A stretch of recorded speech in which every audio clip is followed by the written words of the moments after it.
channel. So we're going to get started here this morning. We've got the 8650 hooked up to the 496 disc.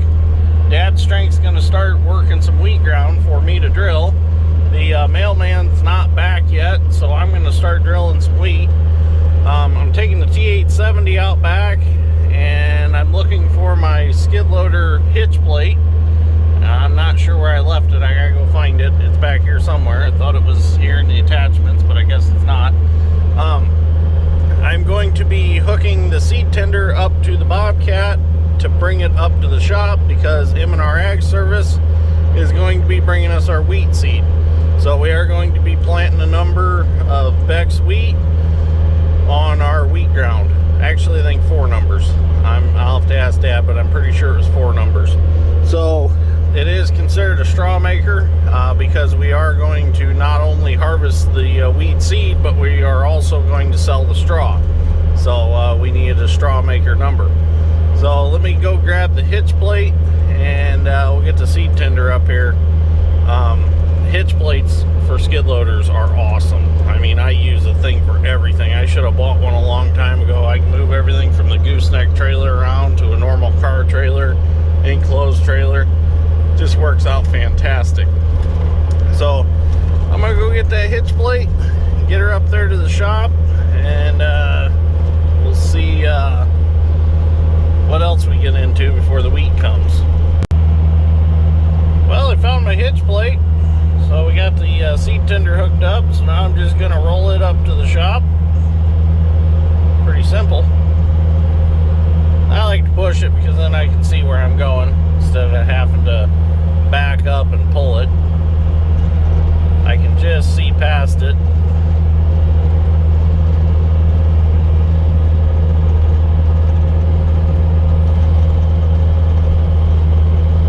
The heated seat in the new Bobcat is awesome, by the way. I turned it on when I got in here.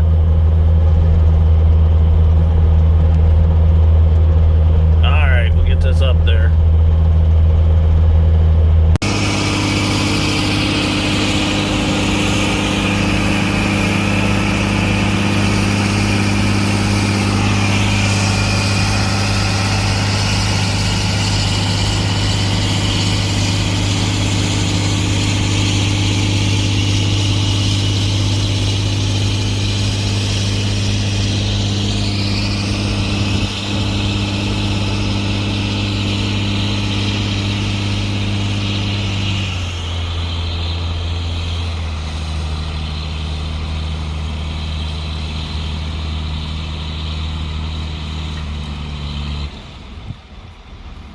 Well, I'm gonna get the seed tender hooked up now to my tool truck.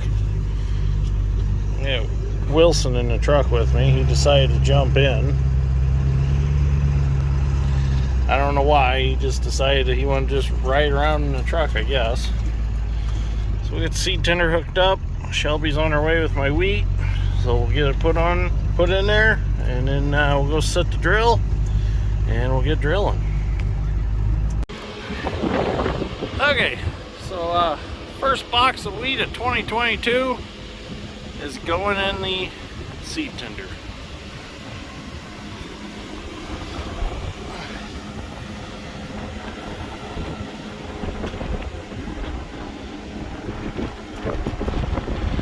That'll work right there.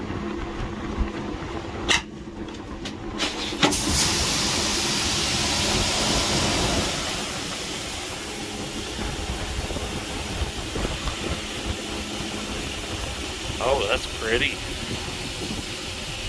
So I've actually got, let's see, 6 boxes.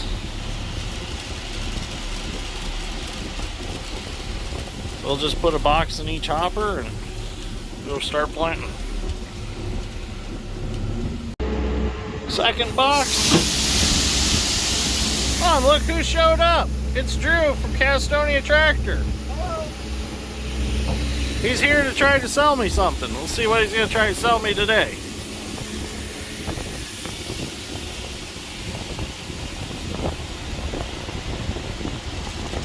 This ought to keep me busy for a little bit. Go get this put in the planter. And we got a put two firming wheels back on the planter that the brackets were bent on. So had to straighten those out. The mailman must have hit something. So we'll get those back on, get the planter filled up, and we'll go plant.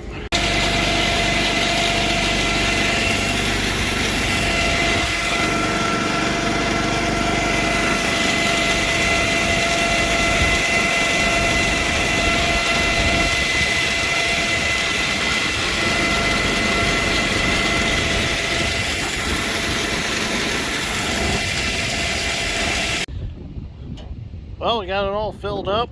We're ready to go plant. Got a little fuller than it should have been, but that's okay. It'll work down by the time I drive around to where I want to start planting. So let's get started. So yesterday, after we filled the planter, I took it out and I started planting on the end of the field. Got to the end of the field, raised the planter up, and realized I had 23 piles of wheat under the planter. So got out, looked the situation over, and this has been a problem with this planter before. The problem is it gets stored in the raised position and the seed tubes end up getting stretched out.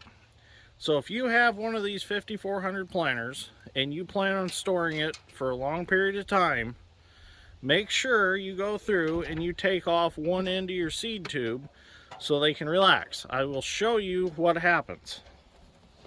They end up stretching out. This is a stretched seed tube, and this is caused from being hung at maximum travel on the row units for a long period of time. This is a brand new seed tube. You see how much shorter it is, and this one's been cut off to try to make it straighter so the wheat will go through it. With soybeans, the soybeans are a little more forgiving. They will kind of work through this as it kind of bounces through the field, but the wheat, with it curled up because it's so much extra longer, the wheat will actually pile up in there and it won't come out until you raise the planter at the end of the field, and then it all dumps out at once. So if you got a 5400 case drill, keep that in mind, or if you're going to buy one, keep it in mind. And my biggest suggestion is if you have a concrete floor in a shed or a nice limestone floor or something, just go ahead and pull your safety pins out and just set the planter down on the floor. Then everything sits there relaxed the whole time it's being stored, and you don't have to mess around with taking any of the seed tubes off. But if you're going to leave it in a raised position, just take them off. Makes life a lot easier because they're not fun to change. You got to go along, cut all the zip ties off.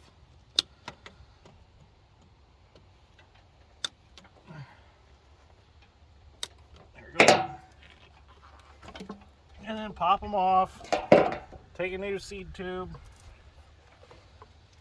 get it worked up on there. They actually pop on an aluminum lip on the bottom of the seed cups.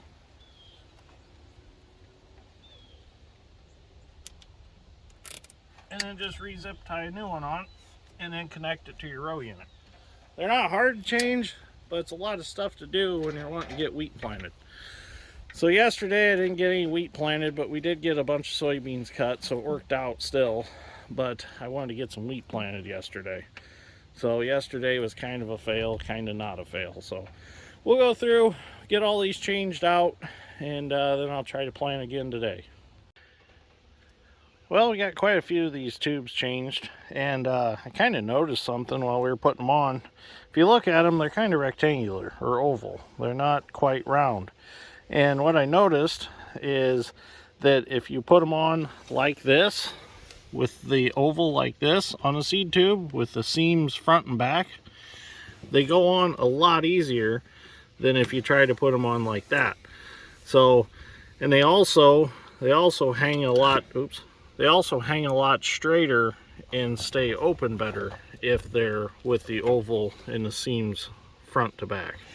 So must be the proper way to install them, I would say, because they pop right on there real nice. So if you're trying to change these, keep that in mind, that the oval and the seams go front to back of the planter. Okay, So we got all the seed tubes on. You can see how nice and straight they're staying. No kinks, no curves, no nothing. So I think we're good to go now. I got the drill set for 110 pounds the acre of wheat seed. That's going to get me about around 1,250,000 seeds per acre would be the population basically. So let's go get planting, see what we can get done. I'd like to get quite a bit done today. So there's something up here that I don't see very often. He's walking along the tree line. See if I can get close to him. Zoom in a little bit. There he is. A red fox. Don't really see them all that often around here. That's pretty cool. I seen, oh, there he goes. He's in the woods. There he is. You can't see him. Where'd he go? There he is. Now where'd he go? Oh, he's out there running around still. Pretty. Well, I got a good start planting now. Everything's going really smooth. Planter's planting the way it should. Ground conditions are nice. Just a little dusty. I mean, it could be a whole lot dustier, but it's not bad. It's kind of hoping to get some rain overnight, soak it up a little bit on top. Really hoping that we get some rain after I get all this planted. It'd be nice to get an inch and get it soaked up and get this wheat seed sprouted and growing. So it gets a little growth to it before winter comes.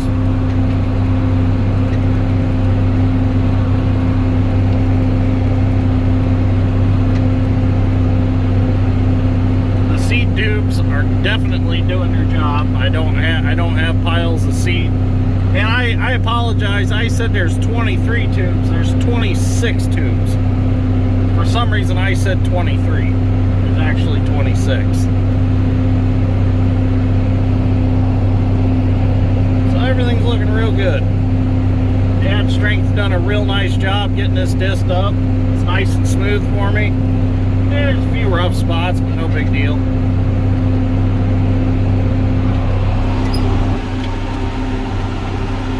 I'll get some video later on. I'm going to set the camera up outside so we can get some drive-bys. If the wind would die down, I'd get the drone out. We'll see what happens.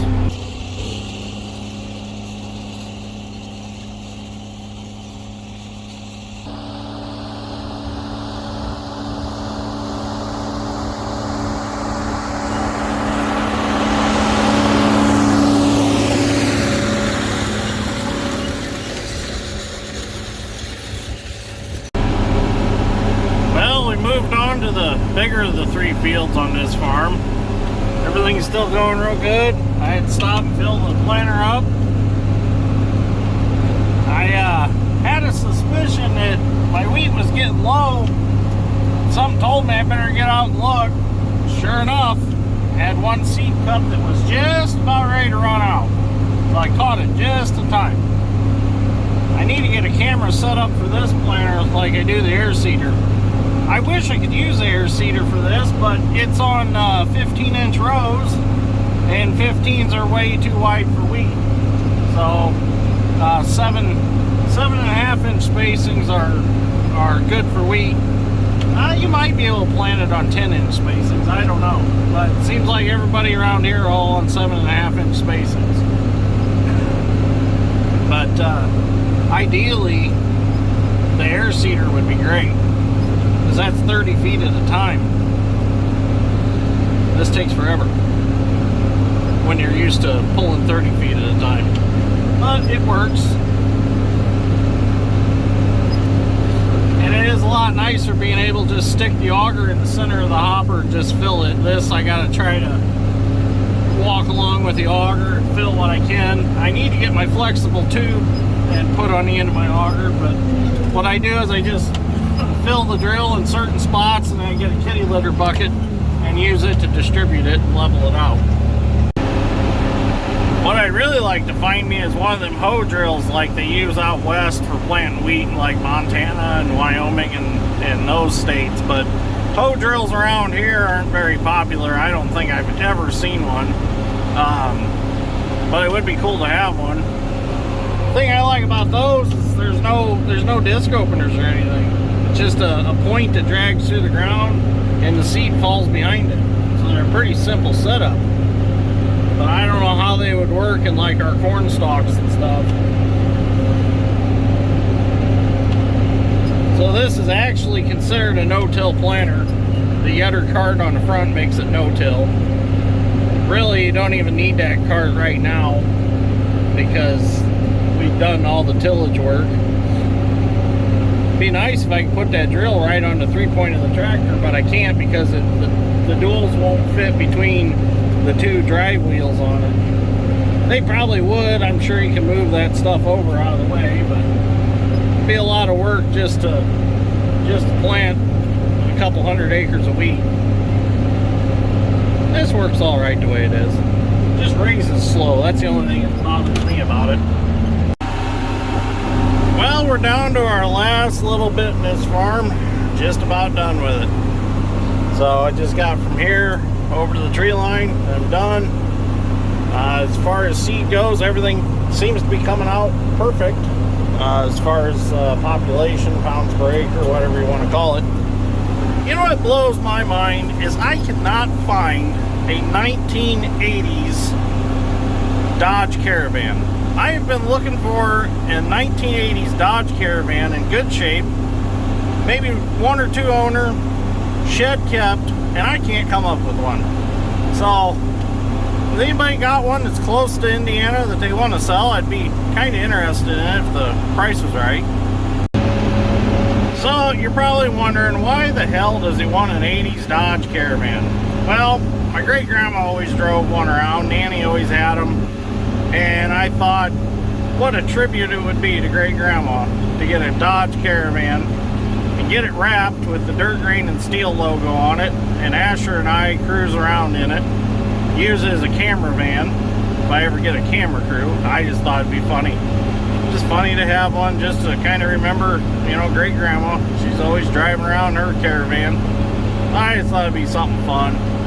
But anyways, I wish I could find her original van. It was like one of them old yellowish color vans. I don't know, I always liked going for rides in it. My mom and I would go pick up Nanny and we'd go to like Napanee to the Shipshewana and go shopping and stuff and take the caravan. Just a lot of memories were made in the caravan. So, a fun little fact, my great-grandma Nanny, she used to make Cabbage Patch Kids or dolls before Cabbage Patch dolls were a thing. So if you ever come across one on like a garage sale or yard sale or something like that, and it's got a cloth face, chances are my great-grandma probably made it. So, kind of interesting. I'm not sure the whole history on it. I've just heard bits and pieces. She made them in like the 80s. She had a little craft shop at her house, and she'd sell crafts, you know, according to season. In fact, when my mom was pregnant with me, she was painting a lot of Santa Clauses that Nanny was selling. And she was painting one night, and her water broke. So she had to yell for Dad and tell him that I was on the way, and they had to get to the hospital quick. So, and that was when I was born. So maybe that's why I like to paint so much. I don't know. Well, this field's all finished up. There's a total of 36 acres here. So now I'm going to head to the next one and see how much more I can get done today. Well, I got moved over to the next farm here and got the planter filled back up. So this will be the last one for tonight. So on my way out the door this morning, Madison did mention something about it being our 1-year anniversary. So I figured I better not stay out too late tonight. So I'm gonna work probably another hour or so. Keep this old 4430 lit like our Irish friends say on the channel. See what we can get done yet tonight. And then whatever I don't get done tonight, I'll come back and I'll work tomorrow and get the rest of it planted. So it's been a great year with Madison. She got kind of thrown into the farming She didn't come from a farming background, but she's fitting in very well. Understands the life, never gets upset about the late nights. So she's doing real good. She has been a big supporter of the YouTube channel behind the scenes. She's usually helping me do research on stuff, or, you know, doing camera work for me, things like that. Or running around if I need parts for a project or something like that. So she's definitely fitting in good. So I got a gift for her that I'm going to give her tonight, and it's at the shop, so I got to take it home. So I'm going to get that, get it to her. So anyways, don't worry, the gleaners are coming back soon. Like I said, I just want to jump into 1660 and get these beans cut off as fast as we could so we can get the wheat planted timely. We just didn't realize that the beans were going to turn as fast as they did. We thought we had another week and a half, but then all of a sudden they just started turning really quick. And in fact, Dad's actually cutting some late season beans tonight that are 10% moisture. So things have just been drying down really, really quick. So just haven't had time to get on the chopper for the L2. I got all the parts I need, just got to stop and do it. But you know what they say, while the sun shines, you got to make hay. So I figured we had 2 running combines, we might as well just stay on them. But we got plenty of beans left. We're not even half through the bean cutting yet. And then we got 1,000 acres of corn to go. So there will be plenty of gleaner action, don't you worry. I know my cousin that runs 2 big brand new Kloss combines, he's like, I need some gleaner in my life. He's like, you got to get them going. I want to watch some videos on them. I'm like, okay, I'll get them going. So anyways, thank you for watching. Greatly appreciate it. And we'll see you on the next one. I might make one tomorrow, I don't know. Maybe the wind will be in my favor and I'll be able to get the drone out. We'll see what happens. But today it was just too windy, and I know it don't like flying against the wind. It really sucks the batteries dead. So anyways, have a safe weekend, and